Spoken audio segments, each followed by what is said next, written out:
بعض باتوں کا شکوہ رہتا ہے، وہ شکوہ بجا ہے، لیکن تھوڑا سا دل بڑا کر کے اور دماغ کا وسعت دے کے آپ سوچا کریں۔ میں مانتا ہوں کہ ہمارے ملک میں پورا اسلام نہیں ہے، میں مانتا ہوں قانون اسلامی نہیں ہے، میں مانتا ہوں ہمارے حکمران اسلام کے مطابق زندگی نہیں گزار رہے، لیکن یہ ہمیں بھی ماننا چاہیے کہ حکمران منتخب ہم کرتے ہیں، یہ ہمیں بھی ماننا چاہیے کہ بہت سارے جرائم ہم کرتے ہیں۔ حاکم کی ذمہ داریاں اپنی ہیں، ہماری ذمہ داریاں اپنی ہیں۔ وزیر اعظم اور صدر اگر پورے ملک کا سربراہ ہے تو ہیڈ ماسٹر اسکول کا سربراہ ہے، پرنسپل کالج کا سربراہ ہے، وائس چانسلر یونیورسٹی کا سربراہ ہے، ایک مولوی اپنے مدرسے کا سربراہ ہے، ایک باپ اپنے گھر کا سربراہ ہے۔ باپ اپنے گھر میں چند بچوں کو کنٹرول نہیں کر سکتا، ہیڈ ماسٹر اسکول میں چند 100 بچوں کو کنٹرول نہیں کرتا، پرنسپل چند ہزار طلبہ کو کنٹرول نہیں کرتا، اور الزام کیا ہے؟ وزیر اعظم کنٹرول نہیں کرتا، صدر کنٹرول نہیں کرتا، جرنیل کنٹرول نہیں کرتا۔ میں ان کی صفائی نہیں دیتا، لیکن میں ایک بات ضرور کہتا ہوں، قرآن کریم کی آیت وفی انفسکم افلا تبصرون، اپنی ذات پہ تم غور کیوں نہیں کرتے؟ اپنی ذات پہ توجہ کیوں نہیں دیتے؟ ہر بندہ خود کو بدلنے کے لیے تیار کیوں نہیں ہوتا؟ میں نے کئی بار کہا ہمارے مرکز میں جو صفائی کا سسٹم ہونا چاہیے وہ نہیں ہے، مجھے اس کا تسلیم ہے، میں مانتا ہوں، لیکن جس حد تک ہے اس کو آپ بھی مانیں۔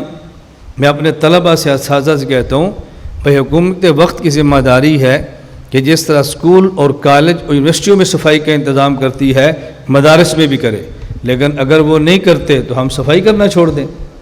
کہ حکومت نہیں کرتی تو ہم بھی نہیں کرتے؟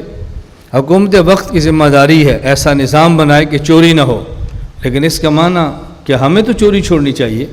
جو ہم چھوٹی چھوٹی چوریاں کرتے ہیں، کبھی وقت کی چوری ہے، کبھی کھانے کی چوری ہے، کبھی جوتی کی چوری ہے، کبھی پڑھائی کی چوری ہے، 1000 چوریاں تو ہم کرتے ہیں۔ میں گزارش اس طرح کرتا ہوں، اپنے جرائم ان کے کھاتے ڈالنے سے نہ ہمارا سسٹم ٹھیک ہوگا نہ ہم ٹھیک ہوگے۔ اگر ہمارا حکمران غلط ہے، قیامت کے دن ہم سے اگر سوال حکمران کی وجہ سے ہو تو پہلا سوال ہی ہوگا کہ منتخب تم نے کیوں کیا تھا؟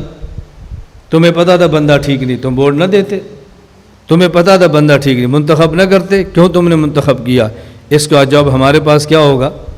اگر وہ ٹھیک نہیں تھا تم ٹھیک کیوں نہیں ہوئے؟ اس کا جواب آپ کیا دیں گے؟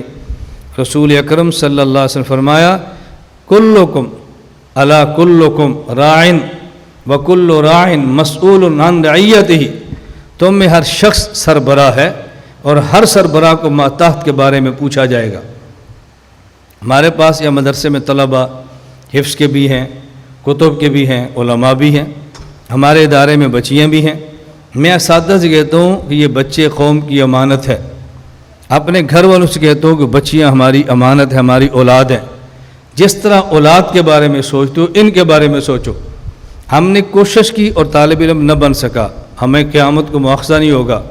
ہم نے نہ کوشش کی اور یہ بگڑ گیا، قیامت کے دن ہم سے سوال ہوگا کہ لوگوں نے اولاد تمہارے حوالے کی تھی، تم نے اولاد سمجھ کر کیوں نہیں سنبھالا؟ میں گزارش ہی کر رہا ہوں کہ ان باتوں کو توجہ دیں۔ نمبر 1، اللہ کا شکر ادا کریں، ہمیں اسلام اور ایمان کی نعمت دی ہے۔ خدا کا شکر ادا کریں، اللہ نے ہمیں آزادی کی نعمت دی ہے۔